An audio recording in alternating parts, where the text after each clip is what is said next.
Olá pessoal, espero que todos estejam bem.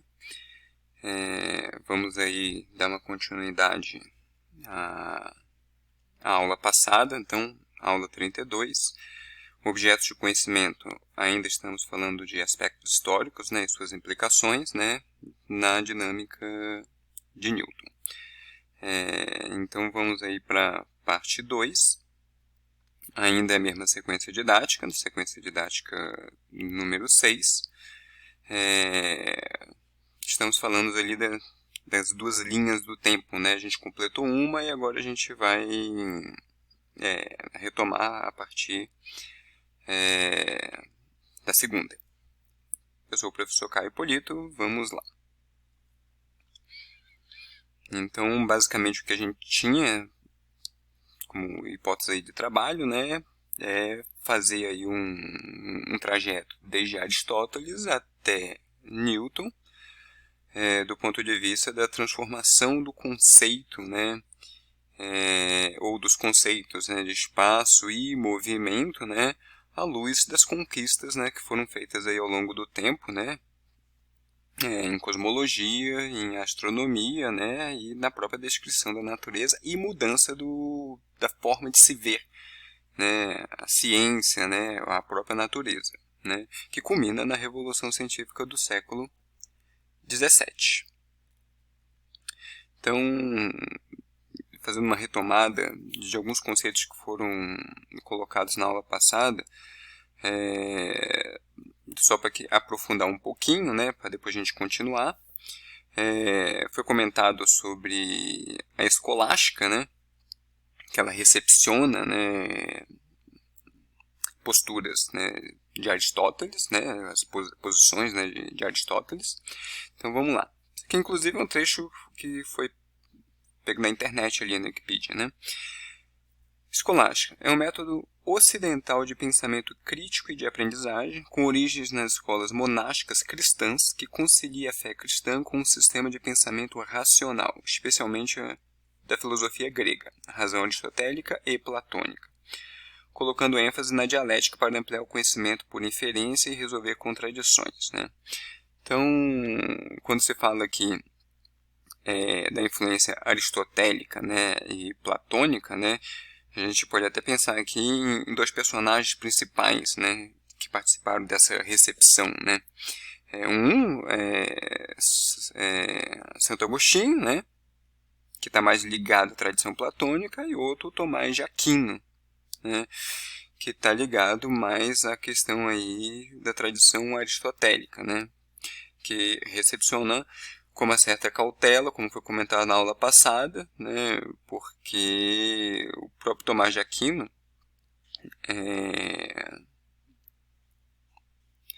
vê a leitura de mundo de Aristóteles, né, como uma leitura mais ligada à ciência do que à própria realidade. Então, Aristóteles, em um certo sentido, ele confronta determinadas posturas da própria igreja, né? Então, por exemplo, para Aristóteles, o Deus não é um Deus criador, né? E isso vai de encontro, né, às concepções da própria igreja, né? Então isso é visto com uma certa cautela, né? O que Tomás de Aquino basicamente faz quando recepciona, né, essas concepções aristotélicas, né, é colocá-las no nível de descrição do mundo, mas que não necessariamente estão professando ali a verdade, né, não estão afirmando a verdade, mas estão sendo utilizadas ali, né, como é bem conhecido, né, para salvar os fenômenos. Vamos explicar fenômenos, fazer, se possível, né, fazer previsões, né, mas fazer algum tipo de abordagem racional, né? E essa aqui é a ideia. Inclusive, essa postura aí, com uma certa cautela em relação a Aristóteles, né, foi basicamente a mesma postura que a Santa Inquisição teve com as ideias de Copérnico e Galileu. Inclusive, os prefácios, né, dos principais livros de Copérnico e de Galileu, né, eles foram escritos de forma apócrifa, né, onde quem escreveu, de Copérnico foi Osiander, né, de Galileu eu não estou lembrando o nome aqui agora, mas também tem uma escrita que um discurso, né, que dizem que é apócrifo, né, muitos autores defendem, e nesse discurso, basicamente, a ideia é dizer que os autores eles não acreditam, né, na realidade que estão descrevendo, mas as suas teorias, basicamente, servem apenas para descrever os fenômenos, né, independente da realidade subjacente. Mas é isso. Então, passamos para frente aqui. Observação 2. Né? Comentei na aula passada sobre ímpetos, né? Quando eu estava falando sobre força em Galileu, né? A ideia de força em Galileu. Então, ímpetos, ou tem um outro nome também que surge, é conatos, né? Diferentes filósofos utilizaram esses conceitos, né? Então vamos lá, um deles, o francês Jean Buridan, né, tinha essa ideia aqui. A posição de Buridan era que um objeto em movimento só seria detido pela resistência do ar e o peso do corpo que se oporia ao seu ímpeto. Buridan também afirmava que o ímpeto era proporcional à velocidade. Buridan via sua teoria como apenas uma modificação da filosofia básica de Aristóteles, mantendo muitas outras visões peripatéticas. Peripatéticos são os que adotam, né, as posturas aristotélicas, né, incluindo a crença de que havia uma diferença fundamental entre o objeto, né, em movimento e um objeto em repouso. Isso aqui praticamente diz que existe um vínculo muito forte ainda com o que acreditava Aristóteles, né? O movimento, um objeto em movimento, na verdade, ele vai se transformando, né? Existe aí um processo de transformação ontológica, né? Um objeto em repouso e um objeto em movimento são coisas distintas, digamos assim, né? Coisa que já no pensamento moderno não é, quando a gente fala em termos de estado de movimento. Buridan também afirmou que o ímpeto pode ser não apenas linear, mas também circular por natureza, fazendo com que objetos como corpos celestes se movam em círculo. Essa é uma forma de explicar o movimento celeste totalmente diferente de Aristóteles aqui no caso, né? Então a ideia do ímpetus aí é, quando você inicia o movimento, alguma coisa, né, lembra daquela ideia de tudo que move, né, é movido por algo? Então, o movente, que move alguma coisa, né, de alguma forma imprime alguma coisa e passa para o objeto. Essa coisa poderia ser pensada, talvez modernamente, como energia, né, mas na época era o que chama de ímpeto, né, ou conatos, né, que passa para o objeto, e à medida que ele vai se movimentando, no caso aqui o Buridan, ele vai perdendo o ímpeto, justamente por conta, né, da resistência do ar, peso do corpo e etc, né? Então, é basicamente essa ideia aí do que significa esse ímpeto, né? E Galileu tinha um pouquinho disso, mas obviamente com uma visão muito mais moderna, muito mais próxima do que a gente vai depois falar em termos de inércia, que Newton fala, né? Então, vamos lá. Observação 3, né, é só definir aqui um pouco mais precisamente essa ideia de lugar de Aristóteles. Em Aristóteles, o espaço é identificado como lugar e definido como a fronteira adjacente do corpo que serve de continente, né? De outra forma, né, ele é o limite do corpo continente enquanto é contíguo ao conteúdo, né? Então, na verdade, primeira coisa aqui, espaço é identificado como lugar, coisa que no pensamento moderno isso realmente foi para o espaço, né? E é algo que, de alguma forma, um atributo do corpo, né? Você não pode pensar em espaço sem corpo, né? E você não pode pensar corpo sem espaço, basicamente, né? Então, por isso, por exemplo, que Aristóteles simplesmente rejeitava a noção de vazio completo, né, do vácuo, né. Então, essa passagem aqui está no livro Conceitos de Espaço, né, a história das teorias do espaço na física, né, do Max Jammer, né.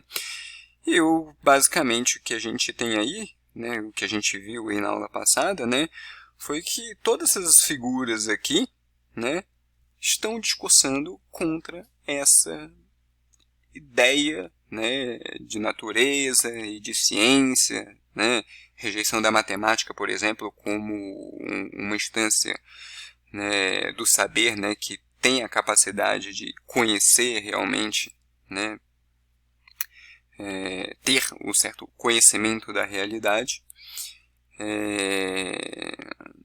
de Aristóteles, né? Então, uma outra coisa interessante a comentar aqui, né, é que esses personagens, né, todos esses filósofos, né, que simplesmente aos poucos foram desconstruindo, né, a visão de mundo aristotélica, né, eles não estavam isolados, né, não eram ilhas, né. Por exemplo, Giordano Bruno tinha muita influência, né, do Nicolau de Cusa, né, bastante influência, né. Apesar de, obviamente, não dá tempo de perpassar por todos, né.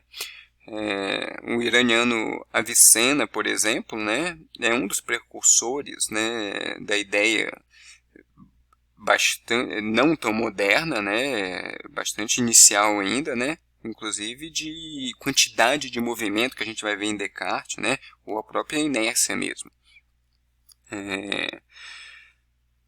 Um outro filósofo catalão, um judeu catalão do século XIV, né, que é o Asdai Cresca, né, tem autor, o Max Jammer, por exemplo. Max Jammer acredita que Giordano Bruno tenha muita influência, porque o que o Crescas faz é basicamente o que o Giordano Bruno faz em relação a Aristóteles, né? Ele tenta demonstrar a existência do vácuo, refuta as teorias de leveza, né, do Aristóteles, e o que ele mais faz é criticar as esferas, né, principalmente a esfera externa, né, de Aristóteles. Coisa que o Giordano Bruno faz. Inclusive, o Cresca tem argumentos bastante interessantes, né? Por exemplo, se a esfera maior, né, que é a esfera que contém tudo, né, a última esfera,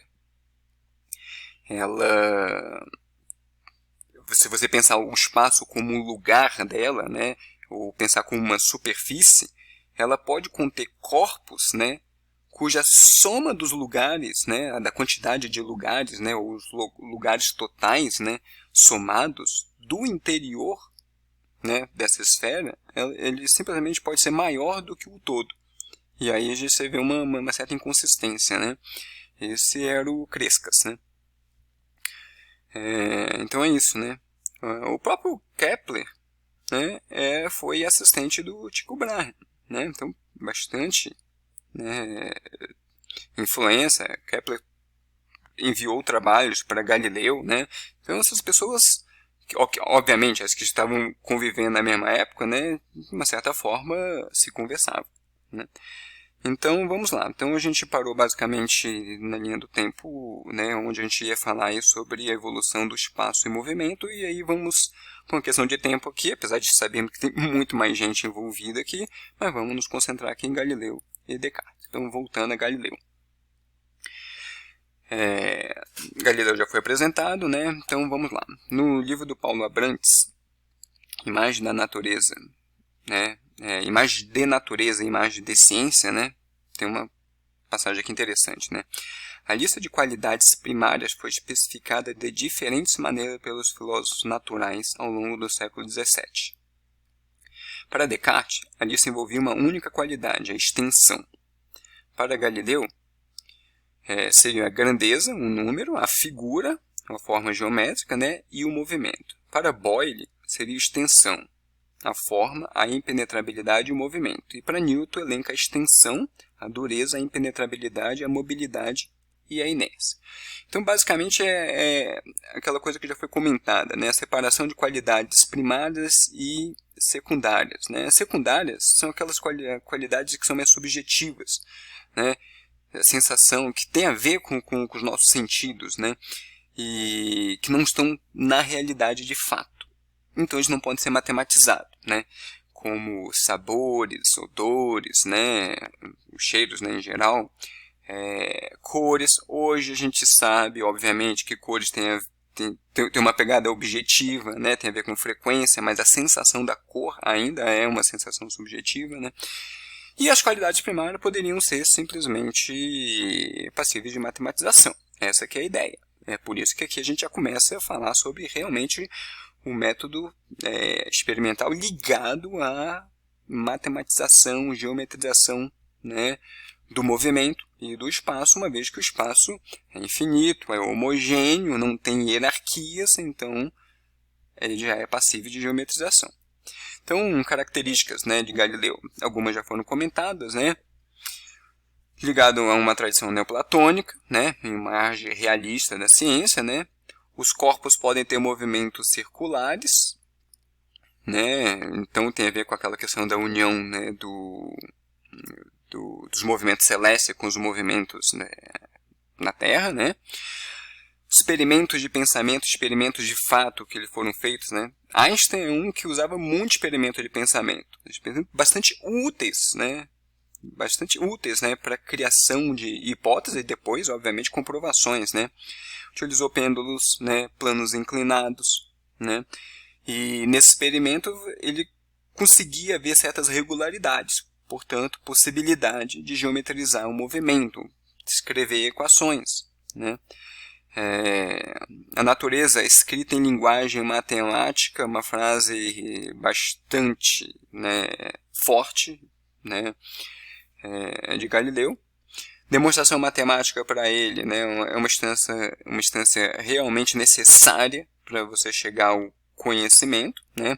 Exemplo, caráter tridimensional do corpo a partir da geometria euclidiana, né. Ele, nos seus diálogos, né, nos seus livros, né, ele simplesmente defende o caráter tridimensional do corpo, né, em contraposição, né, ao argumento, né, de autoridade. Aqui ele está falando basicamente de Aristóteles, né, que simplesmente afirmava que os corpos eram perfeitos, né, tridimensionais, o número 3 era perfeito, com uma influência fortíssima a Pitágoras.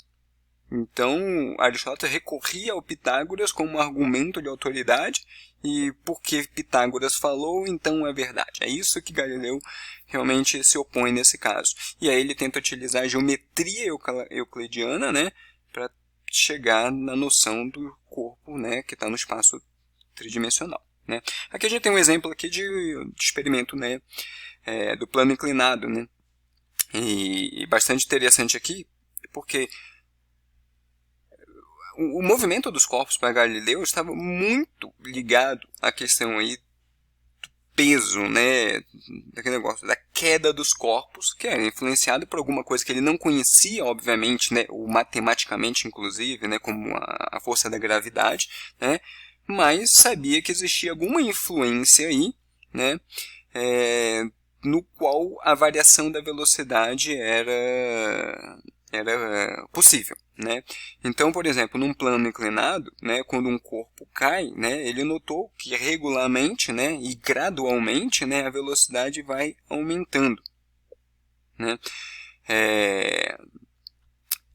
A velocidade vai aumentando, né? Então a gente está falando aqui de aceleração, alguma coisa está acelerando o objeto, é aí que tem a ideia da força, né, que talvez esteja um pouco, não é exatamente a força que Newton, né,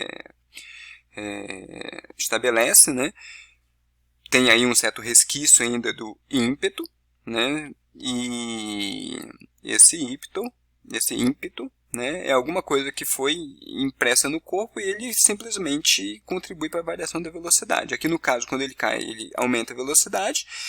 E quando você imprime um certo ímpeto no corpo para ele subir uma rampa, né, o aclive aqui, esse ímpeto ele vai diminuindo de alguma forma e simplesmente a velocidade também vai diminuindo, né? Quando você não tem um declive nem um aclive, não tem o porquê a velocidade mudar. Então, por exemplo, sob uma linha reta aqui, ó, o corpo continuaria com velocidade constante. Esse seria o movimento uniforme.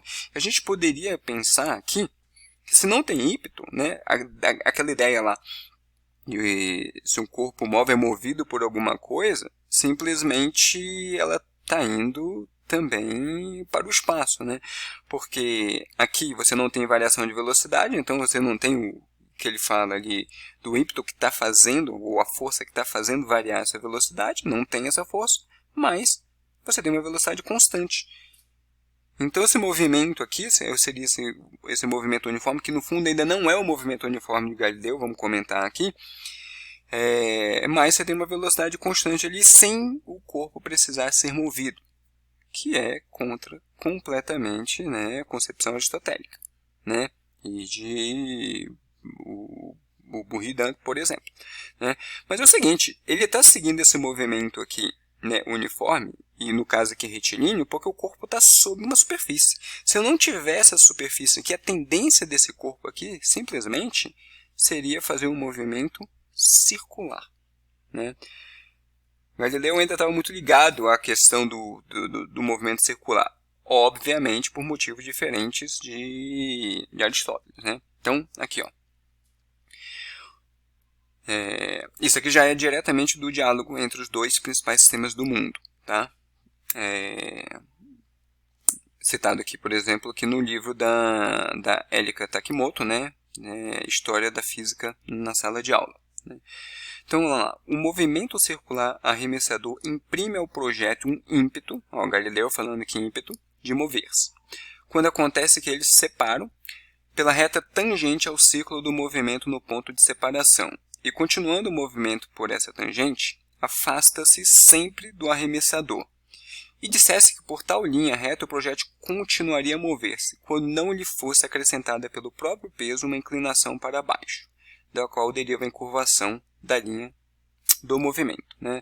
Então isso aqui é o Salviati, que é um dos personagens do livro dele, né? Porque o livro são diálogos, né? Está basicamente fazendo um comentário, que é o seguinte, né? Afunda, né? Você tem um movimento circular, por exemplo, né? Aqui você tem um pano, um correio, né? Que segura uma correia, né? Que segura uma pedra e está fazendo um movimento circular. A ideia é, quando a pedra é solta, a tendência dela, né, é seguir uma reta. Só que para Galileu, é impossível você pensar o mundo, as coisas se movimentando no mundo, sem a influência da queda dos corpos. A influência da queda dos corpos de passagem, né, hoje, é gravidade.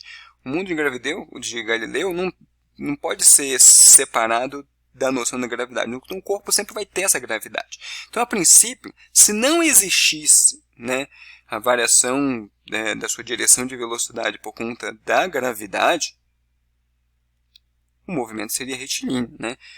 Mas, obviamente, não existe. Então, ele simplesmente encurva. Ele encurva por quê? Porque ele vai seguir justamente a curvatura da Terra. Se você pegar uma linha, né, que segue justamente a curvatura da Terra, você não vai ter aí nada simplesmente se afastando do centro, né, que poderia fazer com que ele perdesse velocidade, ou se aproximando do centro terrestre, que poderia fazer com que ele ganhasse velocidade. Por isso o movimento circular para Aristóteles, tá, é o movimento uniforme, né? Ou o movimento uniforme só pode ser o circular. Essa é a noção de inércia dele, né? Então o movimento inercial para ele seria esse, é o único movimento possível, né? Com velocidade constante, né? E Galileu defende ali, né, que repouso e movimento são estados, né, que independem da natureza do corpo, né, não tem aquela coisa teleológica, né, a causa finalista que Galileu coloca, né. Então vamos voltar aqui, né, e agora vamos para Descartes. Voltamos aqui no livro do Reale, né, do Antícere, História da Filosofia, né. Então, vamos lá. René Descartes, filósofo francês. Kepler e Galileu estavam fortemente convencidos, uma convicção de ordem metafísica, de que a estrutura do mundo era estrutura de tipo essencialmente matemático e, portanto, que o pensamento matemático estava em condições de penetrar na harmonia do universo. Pois bem, o ponto de vista assumido por Descartes não pode ser mais bem descrito do que dizendo-se que, levando-se em concepção ao extremo, ele identificou virtualmente a matemática como a ciência da natureza. Então, para Descartes, né, a matemática e a descrição da física ela tem que ser necessariamente uma descrição matemática. Basicamente é isso. Matemática baseada em quê? Nas qualidades primárias. E o que são as qualidades primárias para Galileu? Extensões dos corpos. Né? Então, para Descartes, né? Então, Descartes, o que ele faz? Sistematiza toda uma área da filosofia racionalista, né? Possibilidade do conhecimento baseado nas ideias claras e distintas, né? Que na verdade isso tem a ver com a própria concepção que ele tem da matemática, simplicidade e intuição, né? E não na experiência. É hiperracionalista aqui. Observa que o método deva ter compromisso com a filosofia e com a ciência, né? A famosa dúvida metódica dele, né? Comprova isso, né? Ele tem livros só sobre métodos, né? O método na ciência, o método na filosofia. Identidade entre matéria e espaço, isso aqui é bastante interessante, porque para ele, né, lembrar que a gente já comentou aqui que a maioria dos filósofos que a gente está falando aqui tem as suas concepções, os seus pressupostos metafísicos e teológicos, né? Para Descartes, Deus, né, fez o mundo, né, da seguinte forma. Você imagina um espaço, né, tridimensional, espaço para ele é identificado como matéria, então Deus teria dividido todo esse espaço, né, em porções tridimensionais, né, menores ou maiores, né, e simplesmente esse espaço todo recortado, né, o movimento seria justamente um movimento relativo entre essas partes. Essa que é a ideia. Por isso que o Descartes defende o movimento relativo, não o movimento absoluto. Né? O mundo tem extensão infinita por conta disso. Formulador sistemático das primeiras leis da natureza.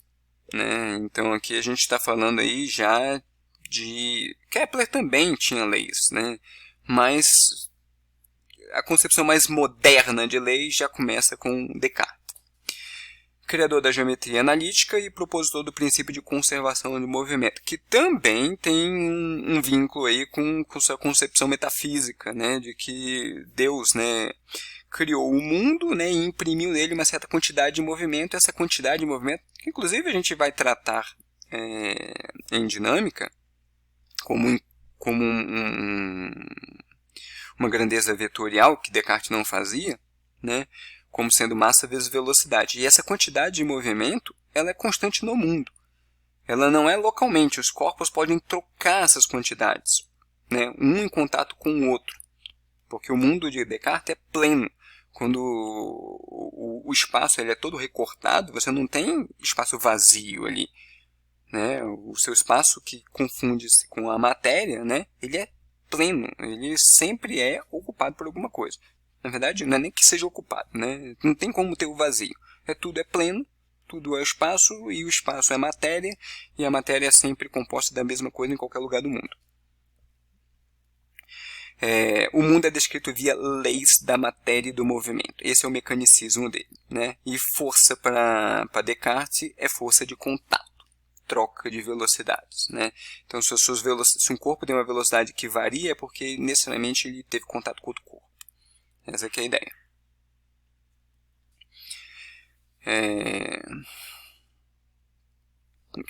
Vou até ler aqui um certo trecho que é interessante em relação a leis, né? Que está no livro do Paulo Abrantes, né? Que foi citado já. A influência teológica continua presente em Descartes, que associa as leis da natureza à imutabilidade divina. Deus criou a natureza e imprimiu suas leis, como se fossem decretos, a matéria. Princípios globais, como o de conservação de matéria, também são diretamente associados à imutabilidade divina. Né? Aí a gente vê essas determinadas origens, né, da concepção aí de Descartes. Vamos adiante.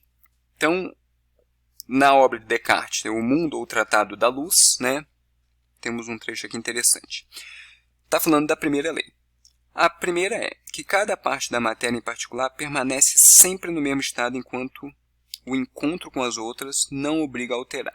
Isto é, se ela tiver certo tamanho, jamais se tornará menor, a menos que as divida. Se for redonda ou quadrada, jamais mudará sua figura, a não ser que as outras a obriguem. Se estiver parada em algum lugar, jamais sairá de lá, salvo se as outras expulsarem. E se uma vez tiver começado a se mover, ela continuará sempre com sua força igual até que outras a detenham ou retardem. Né? Primeira coisa, a ideia de Descartes do mundo, né, totalmente cheio, né, poderia, por exemplo, e fez, né, foi uma tentativa de explicar os movimentos celestes. Né? Então, a ideia é o mundo é pleno. Então, você tem os planetas, né, e esses planetas, né, eles são simplesmente circundados, né, por corpos. Né? Então, essa figura aqui é de um texto dele, né, publicado em 1668, e esses corpos estão em movimento, né, que são os corpos menores, né, e esse movimento, né, desses corpos, né, que são os vórtices, né, eles explicariam, né, os movimentos dos planetas, né, inclusive os movimentos circulares, né, que explicariam a gravidade. Então, é contato de um corpo com o outro. Essa que é a ideia em Descartes. Revisitando aqui o problema da funda, que já foi comentado em Galileu, como é que Descartes descreveria isso? De uma forma bem parecida, né? Mas para Descartes, o movimento, né, circular, ele é um movimento que de alguma forma está impedindo um movimento natural. Qual seria o movimento natural? A gente sabe que se a gente girar uma pedra e, por exemplo, a funda simplesmente liberar a pedra num determinado ponto, a tendência dela é sair pela tangente. Sai pela tangente. Mas, se ela não sair pela tangente, ela continua na funda, né, ela vai fazer um movimento circular. O movimento circular aqui, ele acontece justamente porque, para Descartes, esse movimento da natural que sairia pela linha reta, né, ele seria uma composição de dois movimentos. Na verdade, ele seria uma consequência da composição de dois movimentos. Que movimentos são esses? Um seria o radial, na direção aqui do raio, que seria o centro, né, a direção do raio, e o outro na direção tangencial. Como a funda não deixa a pedra se movimentar radialmente, então o movimento retilíneo aqui, ele acontece por um impedimento do movimento radial. Essa que é a ideia. E aí, se tem esse impedimento, ele não vai fazer o movimento retilíneo, ele vai fazer o movimento circular. E por isso que a inércia dele, retilíneo, é idealizada. O movimento a ser conservado é o instante, portanto, o retilíneo. Ou seja, o que deveria ser conservado? No momento que solta, instantaneamente a tendência dele é sair em linha reta. Só que como o mundo dele é povoado de corpos o tempo todo, é impossível esse movimento em linha reta, porque simplesmente um corpo vai tocar no outro. Vai trocar momentos, né, a quantidade de movimento, ou vai trocar de velocidade. Em um movimento circular, em uma funda, ao se desprender, uma pedra se moveria ao longo da tangente, mas não o faz, justamente porque o mundo dele é pleno, é um mundo mecânico, né? Uma máquina mecânica onde não existe vácuo. E aí, finalmente, a gente chega aí em Newton. Como a gente falou, a ideia aqui não é estudar, a gente vai estudar a partir de agora, né, nas próximas aulas, as leis da dinâmica. Então, aqui a ideia é enunciar. Então, o terreno já está preparado para Newton. E Newton vem e enuncia, né, no trabalho, né, no livro hiper importante, né, Princípios Matemáticos da Filosofia Natural, ele enuncia a sua primeira lei da dinâmica. Todo corpo continua em seu estado de repouso ou de movimento uniforme em linha reta, a menos que seja obrigado a alterar seu estado de movimento por forças impressas a ele. Aqui já é um conceito bastante diferente de força dos seus antecessores, né? Força de contato é uma força, mas não é a única, né? Então a gravidade é pensada como força. E quando a força está impressa sobre o corpo, né, ela está ali, quando você tem uma força resultante impressa sobre o corpo, né, ela está ali justamente para variar a velocidade. Então, a gente está falando de aceleração. Mas, uma vez que você simplesmente tira a força, acabou o seu efeito. Então o corpo ele continua no estado de repouso ou de movimento uniforme em uma linha reta, se não tiver força alguma, né? Ele tinha uma postura mais dinamista, né? Ele acrescenta forças, né, à tradição mecanicista, né, do que Descartes, né? Ele praticamente formaliza a física matemática. Espaço e tempo para ele são absolutos, né? No qual o espaço, né, ele é um local no qual os corpos, né, se movem, em contraposição ao pleno cartesiano. Define aí as leis, né, elabora, né, as leis da dinâmica, né, como conhecemos hoje. Ele inventa, juntamente com Leibniz, de forma independente, né, o cálculo diferencial integral, que obviamente, né, é utilizado aí inclusive, né, da demonstração da lei de Kepler, né. Ele formula a lei da gravitação universal, né, e demonstra, aí realmente uma demonstração, não é apenas uma descrição. Utilizando ele forças centrais, né, movimentos circulares, né, os trabalhos de Huygens, de Hooke, e ele consegue fazer a demonstração das leis de Kepler com a fórmula da lei da gravitação universal, né. O cálculo diferencial perpassa todas as suas formulações matemáticas, né. Repouso e movimento dependem de referenciais, coisas que a gente vai comentar aí, né, vão ser comentadas aí nas próximas aulas, né, referenciais inerciais e não inerciais, né, e para ele força altera a velocidade é a causa, né, da aceleração de um corpo, né, de um corpo massivo. Tem essa passagem aqui bastante interessante aqui nesse trabalho, né, Galileu Descartes, elaboração do princípio de inércia, né, do CM Porto e MBDSM Porto, que saiu na Revista Brasileira de Ensino de Física, né, de 2009. Nem Galileu, nem Descartes, de fato, deram o passo decisivo, né, em considerar o movimento retilíneo uniforme possível no mundo. Nas palavras de Poiret, a física cartesiana é uma física das colisões, o mundo mecanicista. Você não consegue imaginar um movimento, uma inércia retilínea, porque você tem objetos ali que vão impedir. Enquanto a física de Galileu é a física de gravidade, ele não consegue imaginar um mundo sem gravidade, né? Um mundo dos corpos em queda. E Newton é a força, né? Aqui tem aí uma foto aí considerado talvez o livro mais importante da ciência de todos os tempos, de Newton, né? E esse é aí o Princípios, né, Matemática da Filosofia Natural. E aqui como um último tópicozinho, na verdade vamos voltar aqui à ideia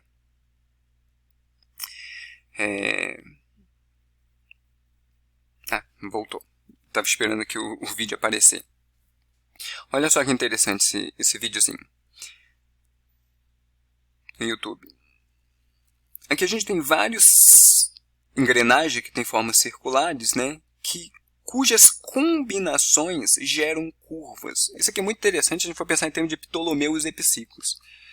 Será que Ptolomeu, se tivesse esse dispositivo hoje, não poderia chegar numa forma elíptica aqui, né, a forma resultante, né, elíptica, da revolução dos planetas em torno do Sol, utilizando os epiciclos aqui? Simplesmente existe um resultado que é chamado, numa área da matemática, né, chamada análise de Fourier, que diz que qualquer função pode ser derivada via epiciclos, né? Então é possível que Ptolomeu poderia ter chegado, né? Mas Kepler faz uma escolha, a escolha de que a elipse é exatamente a curva exata real, né? Então é isso. Vamos passar aqui. Seria o último, mas vamos falar mais um pouquinho, que ainda sobrou alguns segundos. Princípio cosmológico, né? Foi falado que Nicolau de Cusa, né, é um dos primeiros a pensar sobre o princípio cosmológico, né? Esse princípio cosmológico ele é moderno, inclusive, né? Moderno no sentido de que hoje em dia ainda a gente precisa lançar mão dele.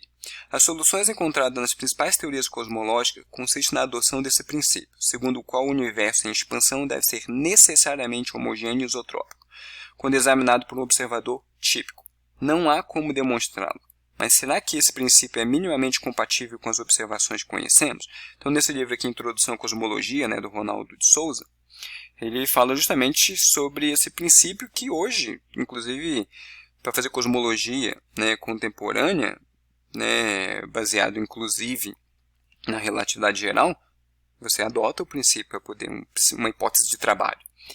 E aqui a gente tem uma foto daquilo que a gente chama de radiação cósmica de fundo de micro-ondas. Inclusive, o Prêmio Nobel de 1978, do Penzias e Wilson, foi justamente por conta dessa foto.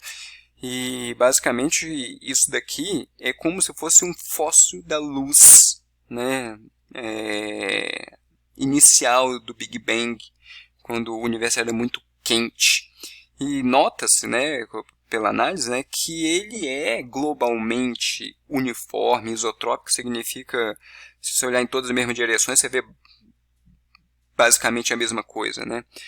Localmente, você vai ter irregularidades, mas globalmente ele tem um caráter uniforme e isotrópico. E isso meio que comprova essa ideia aí do princípio cosmológico. Bom, portanto é isso, paramos por aqui. Até logo para vocês.